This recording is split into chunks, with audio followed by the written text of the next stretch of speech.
Korban banjir bandang di Kelurahan Banyuning mulai terserang penyakit di pengungsian. Oleh karena itu, pemerintah Kabupaten Buleleng akan segera salurkan 2.500 paket sembako dan obat-obatan bagi korban bencana di Kabupaten Buleleng.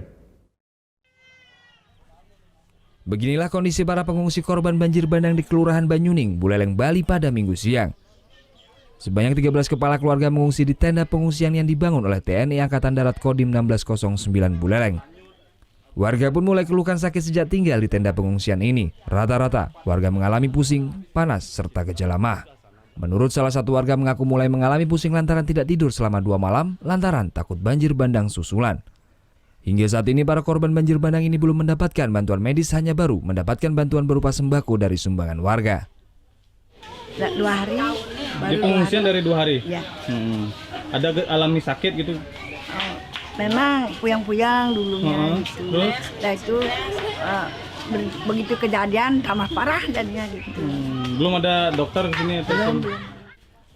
Banyaknya terjadi bencana, Bupati Buleleng Putu Agus Suratnyana langsung melakukan rapat koordinasi terkait darurat bencana.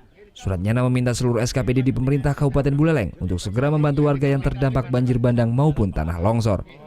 Suratnyana menjelaskan penanganan sementara bencana banjir bandang di sejumlah titik di Buleleng akan segera diberikan bantuan berupa sembako untuk warga yang terdampak.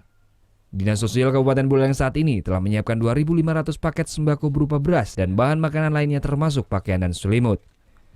Namun penanganan jangka panjang para korban yang rumahnya rusak berat akibat banjir bandang ini akan diberikan bantuan bedah rumah di anggaran 2017 ini. Karena ini hari Minggu, besok kita tetapkan status tanggap darurat bencana, yang mana kita maksudkan agar menyelesaikan persoalan-persoalan yang urgent bisa kita selesaikan cepat, karena bagaimanapun juga ini menyangkut pembiayaan. Didata dengan detail mana yang paling urgent, misalnya persoalan air bersih, kedua persoalan infrastruktur, ketiga salah satu jembatan juga, hal-hal yang sifat darurat yang daerah-daerah yang selama ini terisolir akibat putusnya akses. Ini kita selesaikan. Selain itu, penanganan tanah longsor yang menutup jalur nasional Singaraja Denpasar, pemerintah telah meminta Balai Wilayah Jalan Pusat untuk segera membantu perbaikan. Lantaran jalur Singaraja Denpasar merupakan jalur vital bagi perekonomian Buleleng.